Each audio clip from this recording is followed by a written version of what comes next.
Hello and welcome back to this Library of Ruina series. In this video, we'll be taking on Elena.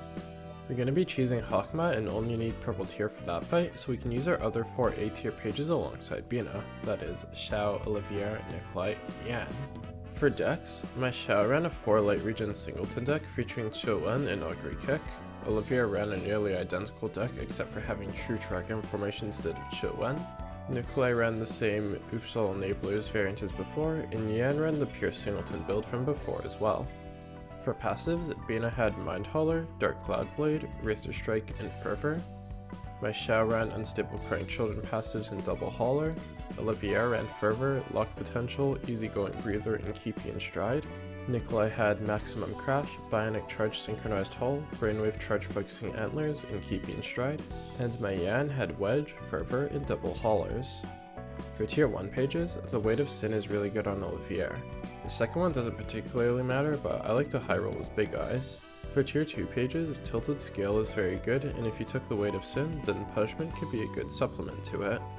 For tier 3 pages, take whatever you built towards. For ego pages, take Apocalypse whenever you can activate both bonuses, which is usually immediately. Beyond that, Justicia and Lamp are your other 2 options. Now for the fight itself. You'll be facing off against Elena in the Vermillion Cross.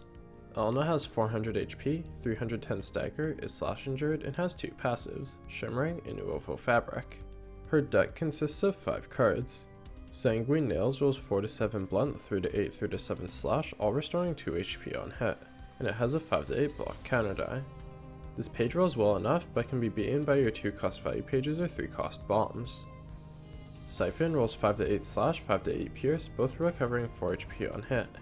Additionally, it has a 5-8 block counter die, and on combat start, it halves the amount of status ailments on Elena. This page is a bit harder to beat, and a bit more punishing, but you can use cards like Augury Kick to greater effect. Circulation is a counter-only page, rolling 69, 69, 69 block counter, and on combat start, if the target is Vermillion Cross, it gives him 3 strength and protection. You should always redirect this page as it's basically free, and the downside to not is pretty huge. Inject rolls 6-9 evade, 3-5 pierce, 6-8 slash. Additionally, on hit, the pierce gives 3 strength and endurance to all of their allies.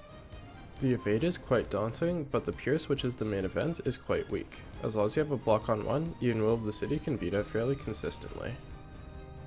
Finally, she has a mass attack, Blood Spreading, rolling 17-25 summation that on hit recovers health equal to the amount of damage dealt. This page is pretty trivial to beat with any of your non-light regen pages, so just be on the lookout for it. The Vermillion Cross has 550 HP, 350 stagger, is normal to everything, and has 1 passive, Shimmering. His deck also consists of 5 cards. Crossblade rolls 7-10 pierce, 6-9 slash, 6-9 block. The pierce inflicts 2 burn on hit, and the slash inflicts 1 burn on hit. All of the Cross's pages hit pretty hard, and this one is probably the hardest one to cleanly deal with. Augury Kick with a bit of strength can work, as can your more powerful 3-cost bombs. Shockwave rolls 10-16 blunt and inflicts 1 burn on hit, then a 5-8 block. This one you probably just mitigate with a block on 1, as even Augury Kick needs a pretty large amount of help to come close to it. Heated Weapon rolls 7-9 block, 4-8 slash, 4-8 blunt, with both offensive dice inflicting 3 burn on hit. This page is a bit easier to beat than Crossblade due to the lower roll average, so most of your 3-cost bombs should be able to take care of it. Obstruct has 3 6-9 block counter dice, and if any counter dice from the page remain at the end of the scene, Elena becomes untargetable for the next scene. Not breaking all of the counter dice is an absolute disaster, so make absolutely sure that you're going to break them. Finally, Rampage's Strike rolls 21-28 blunt and has a lot of text. Basically, the cross gets self-bind while using the page, and on hit, it reuses the die on another random enemy, similar to Kali's Onrush, except it won't hit a librarian more than once. 21-28 is extremely difficult to beat normally, so you might be prepared to just eat a ton of damage, but it's actually quite simple. Using Bina's Degraded Pillar, which has an anti-recycle clause, we can make it so that the die will never hit and bypass this scary page. Generally, you're going to try to focus down Elena. If the cross is using Obstruct, make sure to break those first, as well as clash into everything, but other than that, you should throw your extra dice onto Elena. Beyond that, again, if you make sure that you're breaking all of the Obstruct dice, that you're redirecting circulation, and that you're using the Degraded Pillar on Rampage's Strike, you shouldn't have an issue. Once you've beaten Elena, you'll get her key page, exclusive page, and a new combat page to work with. She has 102 HP, 52 staggered, is slash injured, and has 3 passives, speed 3, Nuovo Fabric, and Blood Fiendish. This passive has the health holo text, but additionally, if the character recovers 3 or more health in a single scene, they gain 1 strength next scene.